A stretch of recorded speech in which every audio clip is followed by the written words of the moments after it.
लाल शर्मा क्या कुछ कह रहे हैं, सुनिए।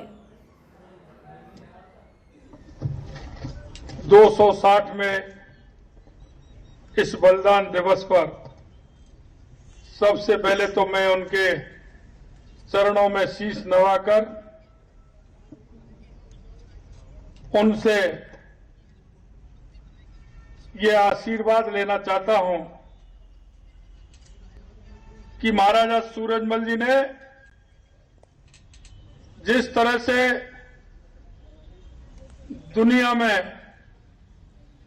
एक अच्छे शासक, प्रशासक और जनभावना के अनुरूप जनता के जो काम किए, उनसे इतना ही मैं आप सभी के सामने कहना चाहता हूं कि उनकी जो मिसाल पूरे देश के अंदर, पूरी दुनिया के अंदर थी। मैं ऐसे महाराजा सूरजमल जी को प्रणाम करता हूं। आज के इस कार्यक्रम में हमारे उप मुख्यमंत्री सम्मानीय प्रेमचंद जी बैरवा साहब, हमारे मालपुरा के विधायक सम्मानीय कन्हैयालाल जी चौधरी साहब,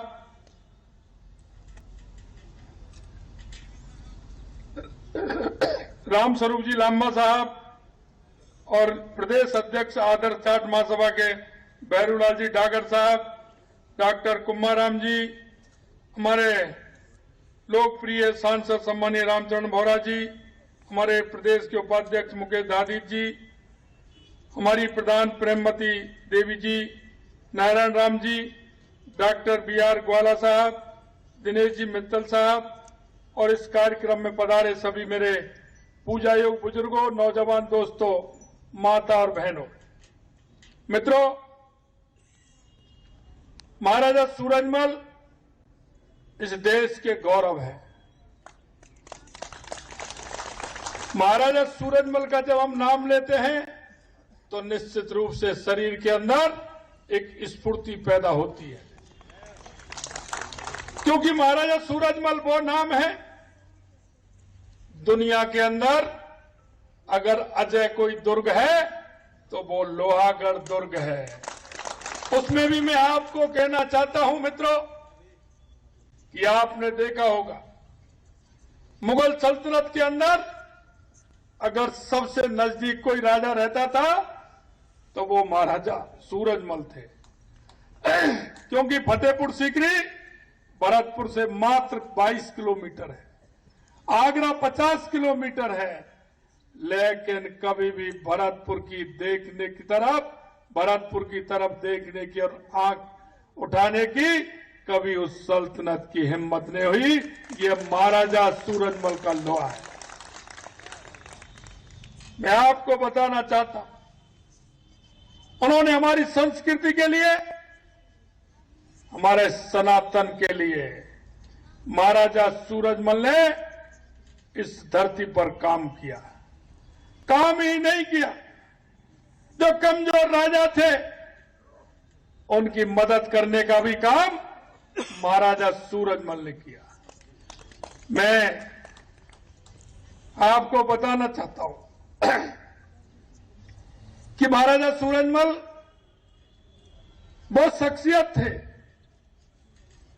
जनता उनके प्यार के लिए उमड़ती थी, आवश्यकता होती थी, उनके यहां फौज की कमी नहीं थी, लेकिन उनको सबसे बड़ा जो विश्वास था वो उनकी जनता पर विश्वास था। और जब युद्ध की आवश्यकता होती थी, कहीं उनको लगता था कि कोई आजादी राजा अगर किसी तरह से आक्रमण करता है या उनको आन बान शान के लिए कोई आक्रमण करना होता था तो गांव में डोला पिटता था। कोई भी जाति, कोई भी धर्म उनके यहां नहीं था, सभी को समान भाव से देखते थे। गांव में डंका पिटता था कि आज लड़ाई पर जाना है। 25 साल से 45 साल के जितने भी गांव में लोग हैं, घर परिवार में जितने भी हैं, बुजुर्गों को छोड़ करके, माता बहनों को छोड़ करके, बच्चों को छोड़ करके, वो सभी लोग हथियार लेकर के जब घर से निकलते थे तो उनके सामने दुनिया की कोई फौज ऐसी नहीं थी तो महाराजा सूरजमल का मुकाबला कर सके। मित्रों, इतना नहीं, अजयगढ़ लोहागढ़ ऐसा दुर्ग है, उस दुर्ग का निर्माण भी उन्होंने इस तरह से किया था, कटोरे की तरह निर्माण किया था और एक उसके पक्की दीवार किले के चारों तरफ थी, बीच में बड़ी खाई थी और उसके अलावा एक सुरक्षा दीवार भी थी जो कच्ची दीवार थी, कच्चा परकोटा था, उसके बाहर भी एक कच्ची नहर हुआ करती थी। दुश्मन अगर कभी सोचता था तो उस दुर्ग को अभेद नहीं कर सकता था, वो इसमें भी बहुत बड़े माहिर थे। मैं आपको बताना चाहता हूं कि वे धीर थे, वीर थे, गंभीर थे, उदार थे, दूरदर्शी थे और न्यायप्रिय भी थे। उनको दूसरे राजा का भी मान सम्मान याद रखना आता था। कोई राजा जब उनके पास जाता था तो वो सहायता करने से पीछे नहीं हटते थे। अगर कोई राजा उनके पास जाता था तो न्याय देने से भी पीछे नहीं हटते थे। जन जन में उनकी जो मांग थी वो सभी को साथ लेकर के चलने वाले थे। उनकी महानता का अंदाज इसी बात से लगाया जा सकता है कि उनके बनाए लोहागढ़ दुर्ग को कभी कोई जीत नहीं सका। इस किले पर कई आक्रमण भी हुए लेकिन इसे कोई जीत नहीं पाया। ये भारत का एकमात्र अजय दुर्ग लोहागढ़ है। इस दुर्ग की भांति महाराजा सूरजमल की भी जिंदगी अजय रहे। उन्होंने जितने युद्ध लड़े सभी को वीरता पूर्वक जीतने का काम किया। वे न सिर्फ पराक्रमी योद्धा थे बल्कि न्यायप्रिय और दयालु भी थे। वो ऐसे शासक थे तो जनता में उनका जन जन में विश्वास था। उनकी शरण में जो आया वो महाराजा सूरजमल का हो जाता था। ऐसे न्यायप्रिय थे, सभी को इज्जत दी जाती थी। महाराजा सूरजमल के साम्राज्य में सभी को सुरक्षा मिलती थी, सभी को सम्मान मिलता था। वो प्रतिबद्धता के धनी थे। उनको जो लगता था कि यह काम होना है उसको दुनिया की कोई ताकत नहीं रोक सकती थी। महाराजा सूरजमल जी ने देश के लिए ज्योति पुंज हैं जिनके प्रकाश से हम आज तक उनके प्रकाश की रोशनी में सभी सुरक्षित तरीके से रहते हैं। मित्रों, मैं आपसे इतना ही निवेदन करना चाहता हूं कि महाराजा सूरजमल जी का इतिहास इतना बड़ा इतिहास है। उन्होंने जन जन के लिए, उन्होंने सभी समाजों के लिए अलग से काम किया था। मैं कहना चाहता हूं खजाने का मालिक रहता था वो हमारा जाटव समुदाय का रहता था। वो खजाने का उनका मालिक था। उनके हर वर्ग के थे। उनके जो घुड़सवारी का काम देखता था वो दूसरे वर्ग के लोग देखते थे। उन्होंने जिस तरह की रचना अपने राज्य में की थी, सभी को समान अधिकार देकर के चलते थे, गरीबों की मदद करते थे।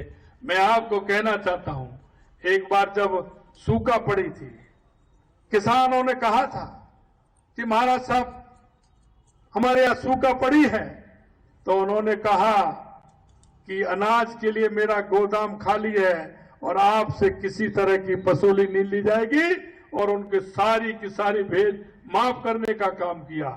वो जब टैक्स लेते थे वो अपनी इनकम का स्रोत बनाते थे तो महाराजा सूरजमल जी कहते थे जिस तरह से एक फूल से एक भमरा एक मधुमक्खी शहद लेती है, मधुमक्खी शहद लेकर के शहद करती है, मैं इतना टैक्स लेना चाहता हूं जिससे कि न्याय प्रिय भी हो और उस आने वाले उस व्यक्ति को भी किसी तरह की परेशानी नहीं हो। मैं आपको बताना चाहता हूं महाराजा सूरजमल जी का इतिहास एक ऐतिहासिक इतिहास रहा है।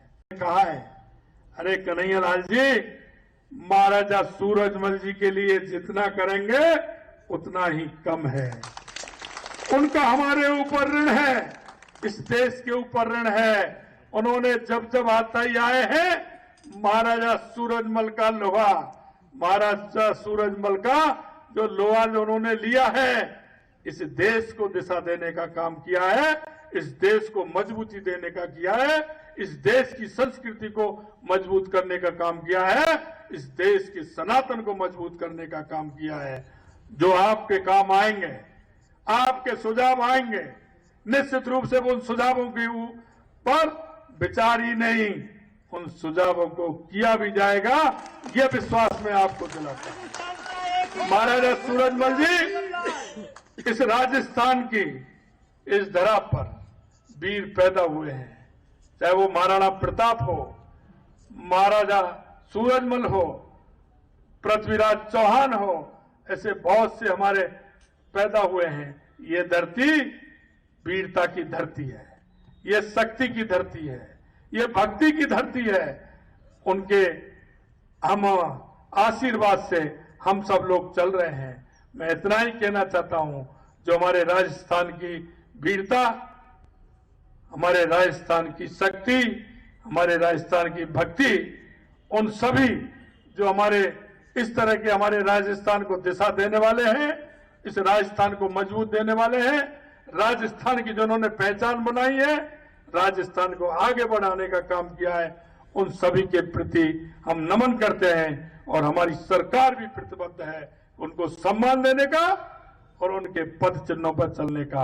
आप सभी लोगों ने मेरे को इस कार्यक्रम में बुलाया, मैं निश्चित रूप से आप सभी का हृदय की गहराइयों से बहुत बहुत अभिनंदन करता हूं, बहुत बहुत नमन करता हूं। आगे इस तरह से इस कार्यक्रम को हम बढ़ाते रहें, हमारी संस्कृति को मजबूत करने का काम करें और हमारे ऐसे पूर्वजों को हमेशा इस मौके पर हम याद करें। आप सभी को बहुत बहुत धन्यवाद। जय हिंद, जय भारत। बहुत बहुत धन्यवाद, आभार। अब मैं धन्यवाद के लिए डॉक्टर कुंभाराम जी चौधरी साहब से निवेदन करना चाहूंगा कि आप आभार व्यक्त करें। सम्मानीय श्री डॉक्टर कुंभाराम जी। बोलो भारत माता की, भारत माता की, तेजाजी महाराज की, तेजाजी महाराज की, महाराजा सूरजमल, महाराजा के संबोधन को आपने सुना और महाराजा सूरजमल ने जिस तरीके से अपने साम्राज्य के लिए काम किया, अपने लोगों के लिए अनाज का भंडार खोल दिया था, टैक्स को लेकर क्या सोचते थे महाराजा सूरजमल और कैसे 80 युद्ध लड़ने के बावजूद भी एक युद्ध नहीं हारने वाले आज इस राजा को सीएम भजनलाल शर्मा ने याद किया। और सीएम भजनलाल शर्मा ने अपने संबोधन में महाराजा सूरजमल ने जिस तरीके से अपनी प्रजा की भलाई के लिए कार्य किया, ठीक उसी तरह ये सरकार भी प्रदेश की जनता की सेवा करेगी, इस तरीके की बात सीएम भजनलाल शर्मा आज इस मंच से कहते हुए नजर आए। जयपुर में मुख्यमंत्री भजनलाल शर्मा ने शिरकत की है। आज बलिदान दिवस के रूप में मनाया जा रहा है। आज के दिन को महाराजा सूरजमल का बलिदान दिवस आज के दिन को मनाया जाता है। 25 दिसंबर की तारीख जो महाराजा सूरजमल के बलिदान दिवस के तौर पर मनाई जाती है। आज इस कार्यक्रम में शिरकत कर सीएम भजनलाल शर्मा ने महाराजा सूरजमल ने जिस तरीके से अपनी रियासत को चलाया, कई युद्ध लड़े और एक युद्ध नहीं हारने वाले आज इस राजा को सीएम भजनलाल शर्मा याद करते हुए नजर आए। और अब इस कार्यक्रम से रवाना होते हुए मुख्यमंत्री भजनलाल शर्मा इसके बाद सीएम विकसित भारत संकल्प यात्रा के तहत आयोजित कैंप का निरीक्षण करने के लिए भी पहुंचेंगे। और चूंकि विकसित भारत संकल्प यात्रा के मद्देनजर जो केंद्र सरकार की योजनाएं हैं उनका लाभ किस तरीके से लोगों तक पहुंच रहा है और इसे लेकर जो कैंप्स आयोजित हो रहे हैं उनमें लगातार प्रदेश भर के जो बीजेपी शासित राज्य हैं वहां पर उनके जो मुख्यमंत्री हैं वो पहुंचते हैं। तो सीएम भजनलाल शर्मा भी विकसित भारत संकल्प यात्रा के तहत आयोजित कार्यक्रम में आज शिरकत करेंगे।